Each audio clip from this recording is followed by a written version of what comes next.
Depois de muitos anos enriquecendo outra pessoa com o meu trabalho, acho que deu para aprender uma coisa ou outra, né. E com esse vídeo eu quero passar aqui as principais coisas que eu aprendi.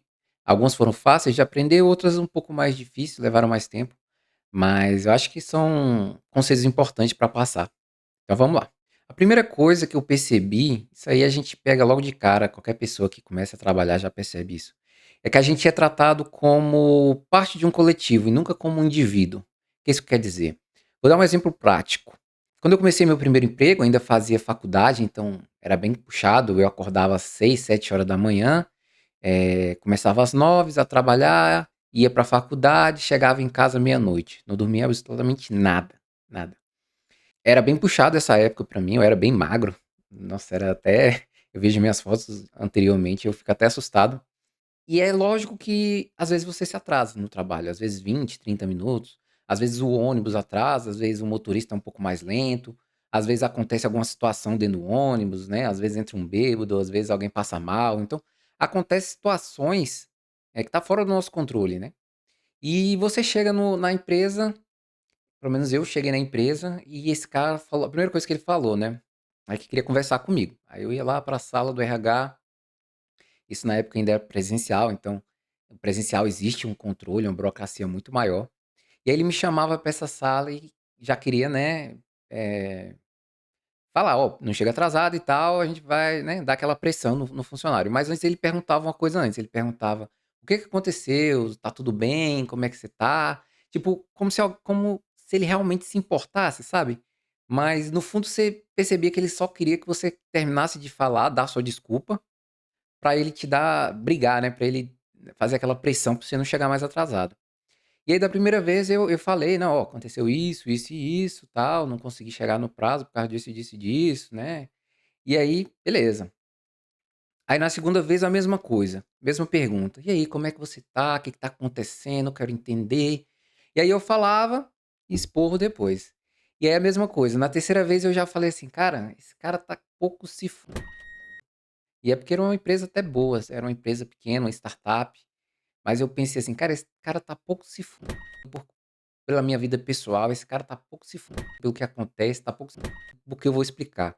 Eu já sei o que que ele vai falar antes, então aí quando ele perguntou: "Ah, tá tudo bem, não sei o quê", eu falei: "Tá, tá tudo bem". "Ah, chegou atrasado, não sei o quê". "Pois é, cheguei atrasado". Aí pronto. Foi aí que eu percebi que, no final das contas, as empresas simplesmente não se importam com o imprevisto que acontece na sua vida, com sua família, não se importam com o que você faz da sua vida, com o que você trabalha, como é que é, eles a única coisa que eles se importam é você tá lá cumprindo o horário e fazendo o trabalho para ele. É simplesmente isso. Você não é tratado como um indivíduo com vida, com personalidade, com outras coisas acontecendo na sua vida. Você é tratado como um funcionário, parte de um coletivo e que tem que seguir as regras deles e acabou. É simplesmente isso. Essa foi a primeira realidade, assim, que acho que todo mundo já que trabalha já percebeu isso, mas essa foi o momento que eu me dei conta de que realmente era assim. E aí já é o gancho para a próxima para o próximo aprendizado, né, que é o controle excessivo, né.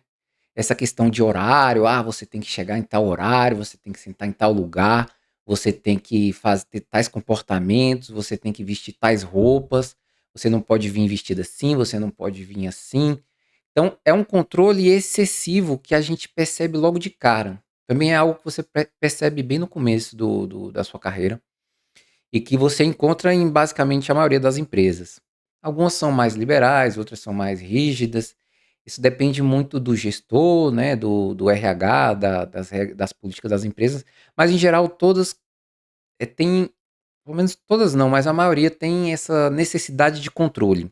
Nem sempre é excessivo, mas a necessidade de controle sempre está lá.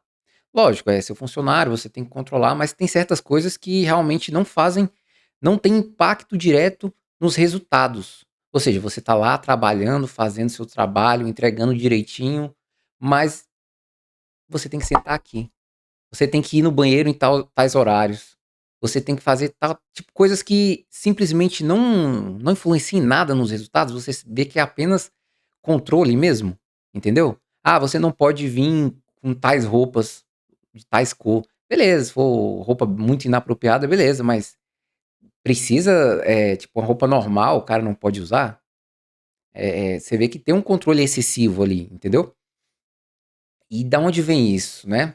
Eu acho que o principal motivo é de um outro ponto que eu aprendi, então já puxa gancho para outro ponto, que é a gestão. Então, vamos ser realistas aqui, eu não vou falar minhas verdades. Gestores incompetentes. O que acontece é que quando o gestor ele é incompetente, não sabe liderar, porque, vamos falar a verdade, a maioria dos gestores de carreira são incompetentes. Por quê? São pessoas que nunca desenvolveram absolutamente nada, não conhecem, nunca trabalharam de fato no mercado. E esse tipo de gestor, não estou falando que é todos, mas esse tipo de gestor, ele simplesmente não sabe como mensurar um bom trabalho. A única coisa que ele sabe medir é se você chegou no horário certo, se você saiu no horário certo, se você está ali sentado olhando para o computador, mesmo que não esteja desenvolvendo nada, se você está lá fingindo que está trabalhando, para ele pô, né, ele acha que está controlando, ele acha que está fazendo uma boa gestão. Então, acho que essa necessidade de controle vem disso, da incompetência de muitos gestores, principalmente gestores de carreira, gestores que nunca exerceram outras profissões, entendeu? Ele, tipo, ele sempre, pelo menos a maior parte da carreira dele foi ali trabalhando com gestão. Ou seja, ele não sabe fazer o que os funcionários dele sabem fazer, né? Tem essa questão da gestão ruim, desses funcionários, desses gestores ruins, que eles simplesmente não sabem como gerir bem, eles só sabem controlar bem.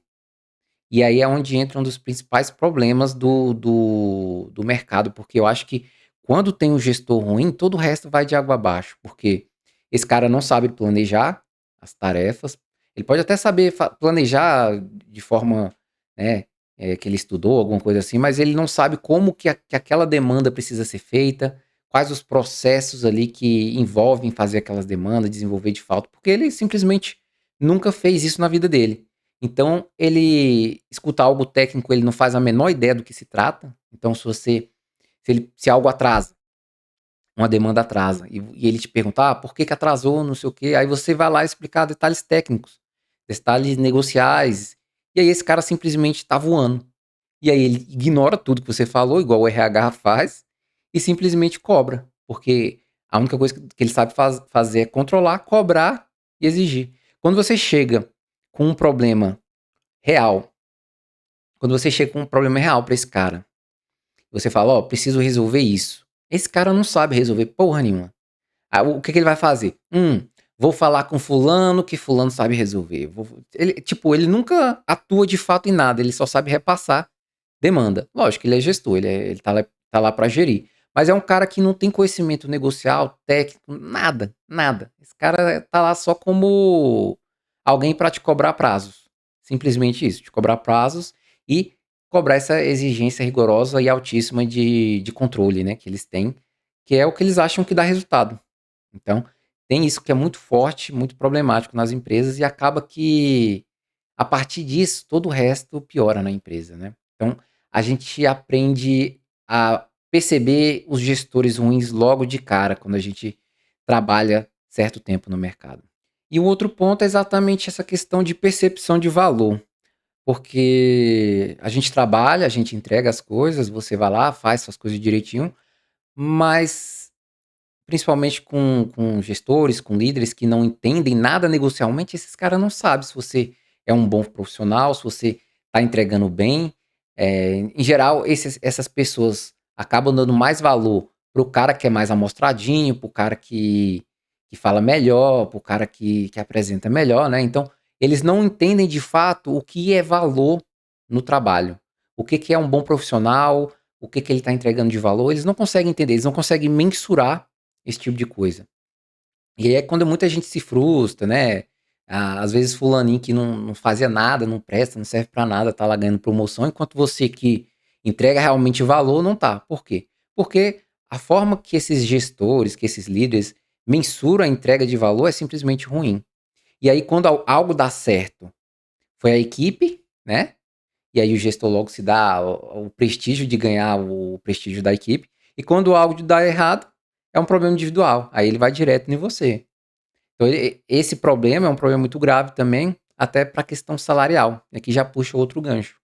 quando é que você vai ser promovido, né? Quando é que você vai conseguir ganhar aumento de salário se as pessoas que fazem sua gestão, as pessoas que te acompanham de perto, não fazem a menor ideia da qualidade que você está entregando no trabalho, não fazem a menor ideia do valor que você está entregando para a empresa. Então, se você ficar dependente disso, a chance de você sofrer injustiças tremendas é muito grande. Então, logo de cara você percebe que você vai precisar de outras habilidades para conseguir promoções, para conseguir salário. Então, eu já tenho até um vídeo que eu fiz sobre como ganhar salário sem se humilhar, né? Então, procura no canal, vocês vão encontrar. Talvez eu deixe aqui no vídeo, na descrição. Então é isso. Eu acho que essas foram as 5 principais coisas que eu consegui aprender, né, assim, de muito valor. Lógico que tem várias outras coisas, vários outros critérios, mas eu acho que esses foram um dos principais que vieram na minha cabeça.